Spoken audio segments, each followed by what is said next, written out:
This program was produced by and first broadcast on Radio Kidnappers, a volunteer-based community access station. For more information, go to www.radiokidnappers.org.nz. Thanks to New Zealand On Air for making this program available through funding the Access Internet Radio project.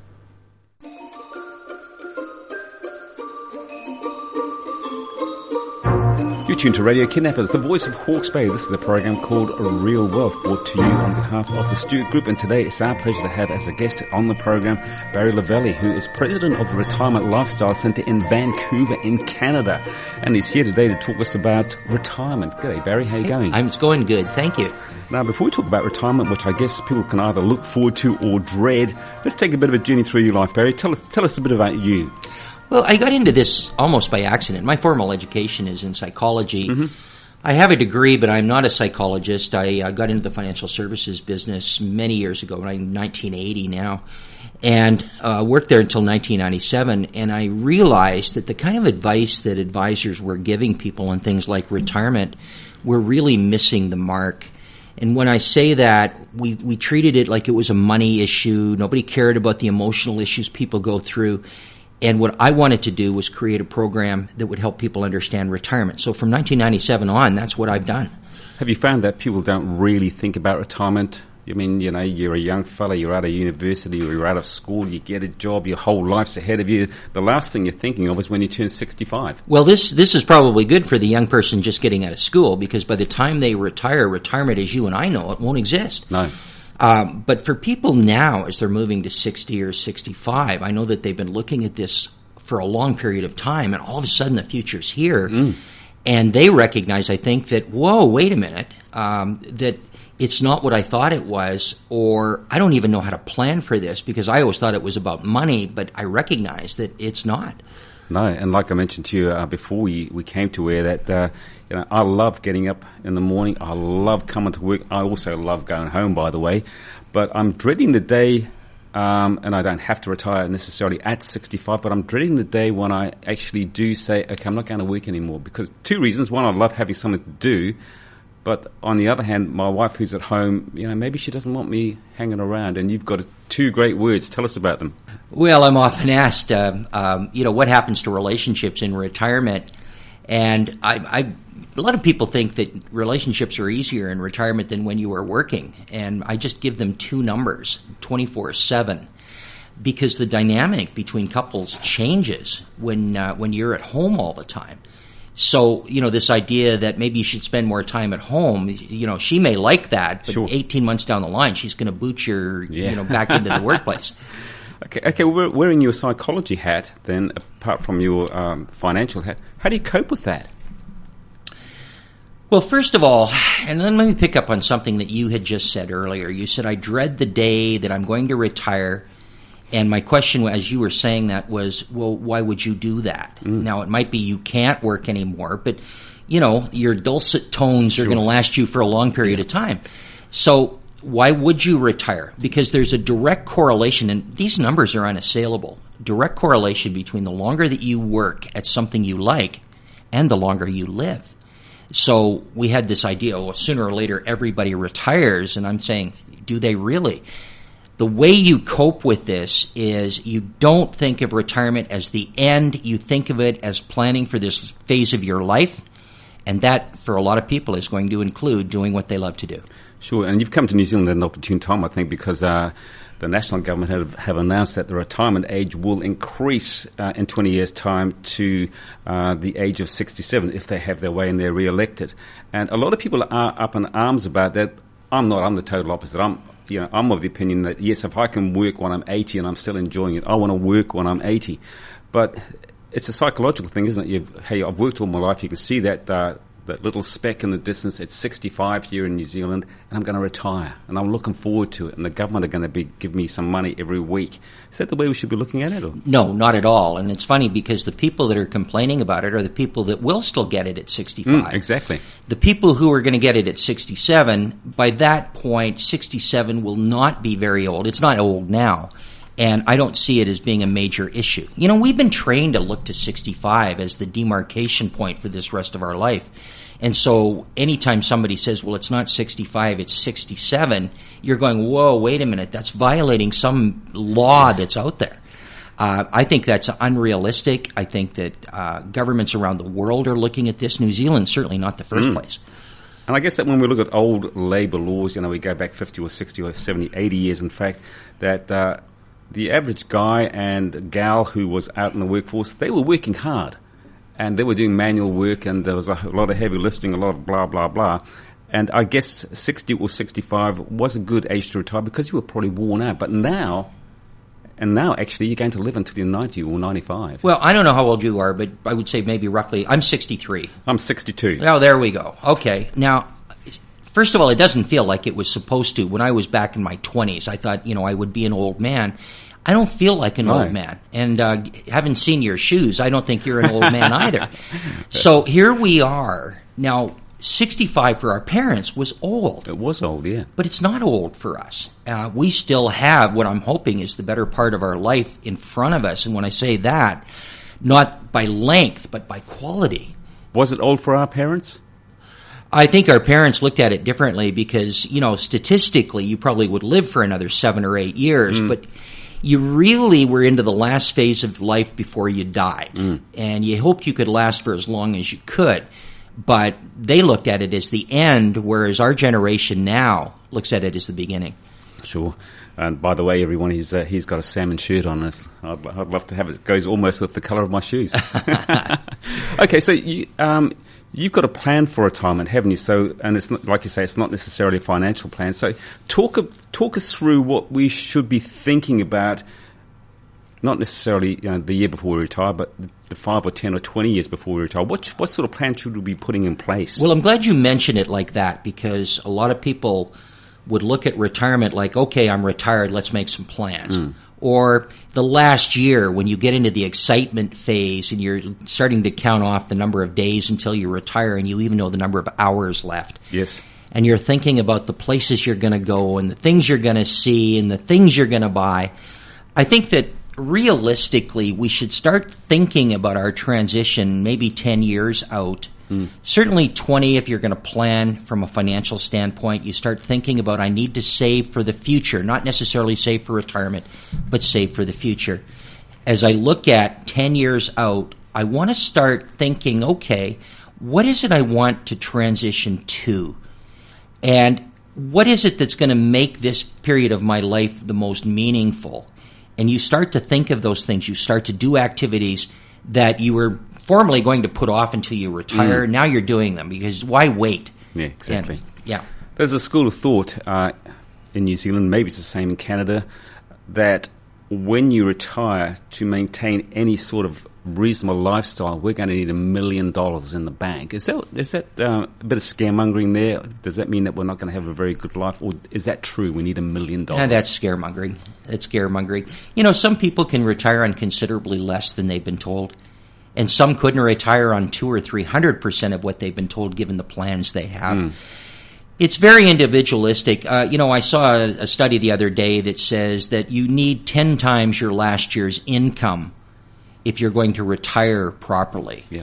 And, that's a number that's picked out of thin air. Because I think you really have to look at what you already have in place, whether it's, KiwiSaver or whether it's your super or whatever it is, and look at what that might provide. Look at what the lifestyle will be. Your expenditures are not going to be quite the same in retirement. And remember that the number one expenditure that you have, number one is going to be your home. Number two will be out-of-pocket healthcare expenses. And so as long as you understand what this life is going to look like and you're not taking 10 world trips a year, I think you can start to figure out that a budget's important and what is it actually going to cost us. Indeed. Now, I've been on your website, had a bit of a tiki tour around it, and you've got an article there which says the 8 keys to a successful retirement life. And number one is having a positive attitude towards your future. Talk us through that.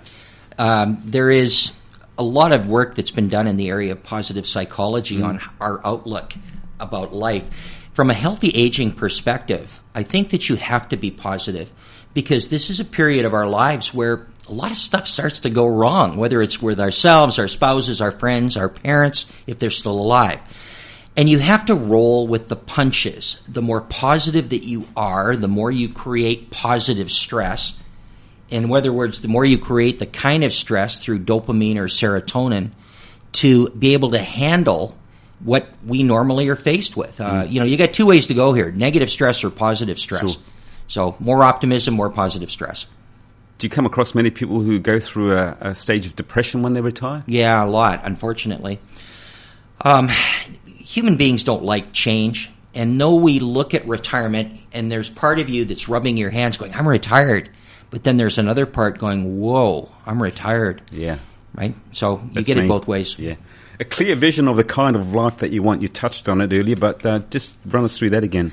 Well, again, I don't mean that retirement's a bucket list. I think that, and by the way, you do not need a 200-page book in order to create your retirement plan.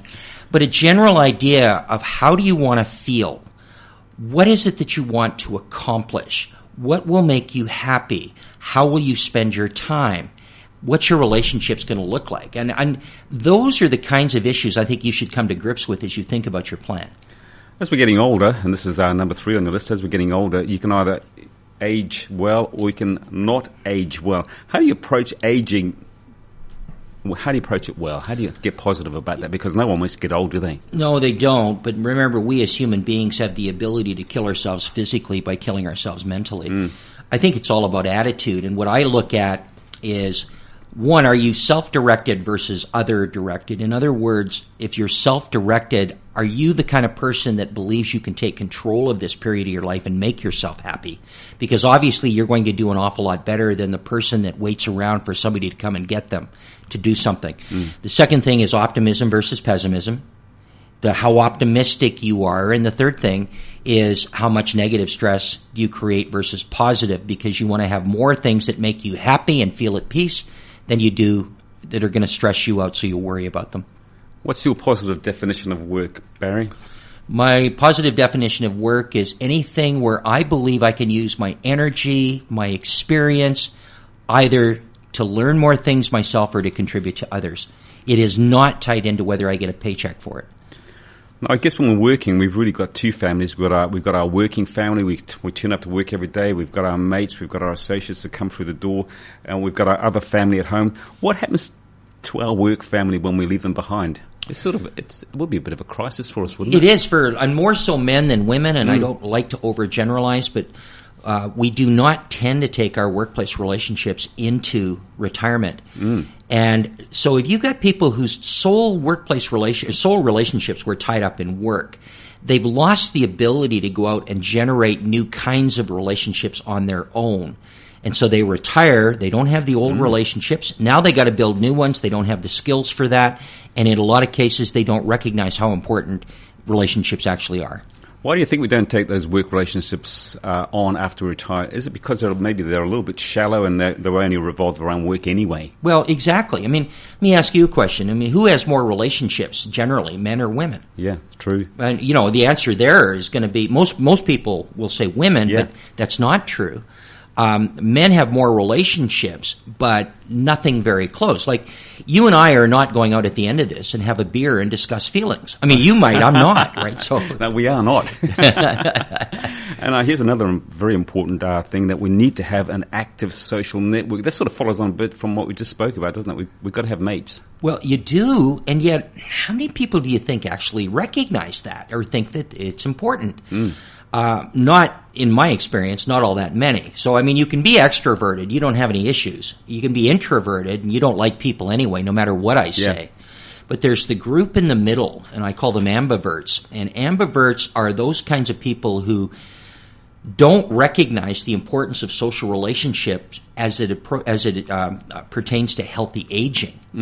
One of the key factors, and some positive psychologists suggest that it is the key factor, is the robustness of your relationships, your social network, that will go a long way to determining healthy aging. A lot of people do become withdrawn when they retire, even if they're a couple, don't they? And I don't know, it seems to happen naturally. Why is that? Well, in the case of some, it's because of the insecurity of not feeling good about themselves and not wanting to go out and form new relationships. Others are spinning their wheels. They may feel that they are they've lost their relevance, I think, more than anything else. I mean, for example, we see a lot of situations where substance abuse, alcoholism, divorce happens as you retire simply because we don't cope well, where we don't believe that we have any purpose left. Do we also tend to worry about the fact that, hey, we can't do this, we can't do that, because we might live another 30 years, so we can't spend any money? Is that a good way for us to look at our retirement? No, I had a discussion last night at one of my workshops about the very same thing. The question was, do we take money and pay off our mortgage, or do we live life now? And I know that that's a conundrum, and my advice was, in most cases, you would probably not pay off your mortgage. You would probably use your house as long-term security, unless you got 4 mortgages on it. Yeah. But that you want to have your cake and eat it too. Either you or I could get hit by a bus tomorrow. Sure. So why do you want to sacrifice what you're enjoying today to make sure you're looked after tomorrow? Is that a good way to live our life, though? Hey, look, we might get killed today, so let's live for today. Let's not worry about the future. Is that a good way? No, it's not. Warren Buffett had a great line as it pertained to investors. He said, because investing is such an inexact science, it's always better to be approximately right than precisely wrong. In this case, I don't want you to be precisely wrong. I want you to have a long-term plan, but I also don't want to sacrifice the short term. So you have to figure out how you get balance in that. Yeah. And speaking of balance, one of your subjects that you talk about is a balanced approach to leisure. I guess we think that when we retire, we're going to be able to play golf, we're going to go for walks, we're going to go bike rides. How do we balance that leisure time? Well, remember now, we're going into retirement thinking that retirement is a 30-year-long weekend, Yeah. and so the way we plan for it is the same way we plan for weekends. But retirement's just life. And I belong to a golf course in Canada where we really can play 365 days a year. And we have people there who are out there every day, rain, sleet, snow. They're like the U.S. Postal Service. Yeah. And the reason they're there isn't because they like golf anymore, but because they have nothing else to do. And what else would they do? This kills 6 hours in a day. Now, that to me is not a reason to keep doing one activity over and over, and yet I find an awful lot of people tend to hide in retirement and fill in the time as opposed to looking at the various ways they can spend it. Now, at the moment, you're talking the talk, but when it comes time for you to walk the walk, what are you going to be doing in your retirement? I mean, because you've probably got 30 years ahead of you at least. I'm doing it now. This is your retirement? Yeah. Wise person once said, if you love what you do, you never have to work again. I had a chance to retire. I had a health issue a couple of years ago, and my wife and I looked at it and said, well, what are we going to do? And I said, I'm not building a bucket list, and why don't I work and do what I love to do? And it's worked out pretty well, and my health now is fine. But the fact was that we had looked at packing it in, and then we looked at each other and laughed and said, well, that's not who we are. Okay, so crystal ball gazing, as long as you're able to stand up and breathe and get around, do you find that you think that in 10 years' time you'll be doing what you're doing right now? Or do you think, maybe 73, it might be time for me to actually hang up my boots? Well, the longer you work at something you like, the longer you live. So I keep that in my mind and think, all right, if I love this, and I do, I get a chance to travel around the world.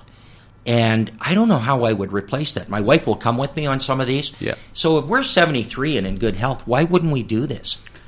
When you reflect on your life to date and perhaps in this line of business that you're in, is there a wow moment which says to you, this is the reason that I'm going to keep doing what I'm doing? Yeah, I had a wow moment yesterday. I was driving. It was in the rain, but I was driving from Tauranga down to here, and I was playing my tunes on my radio, and I was watching the scenery and thinking I'd had a successful night the night before, really relating to a lot of people who came to my workshop there. And, I've got a book coming up, and I've got all sorts of things. I'm thinking, you know what? This is not that bad. And so I had the wow moment. I believe we can make our own moments, and so that's what I try to do. I wonder if you could give some advice to someone who is, maybe close to retiring, thinking about retiring. What would your advice be to them? 2 ways. One, if I was going to do it, or two, and then 2, the advice that you would give my wife, who's going to realize that, I am going to be hanging around all day. Well, first with you, I mean, what are you retiring to? And here's the problem. I mean, people are very clear on what they're retiring from, but are they clear enough on what they're retiring to? So I think that there should be a pretty clear picture of what you want. Now, you leave what you're doing that you like if you're going to go to what you want to do that you're going to like. But this idea that, oh no, my time has come and it's time to pack it in, that's asking for trouble. As far as your spouse goes, I think it's important to understand that relationships are actually better served if both are happy, because I see far too often that they both end up with each other all the time, don't like that dynamic, and you lose your sense of individualism. And I think it's important for you to maintain it by doing what you like. It's important for her to maintain it by doing what she likes, and then you find a way to meet in the middle.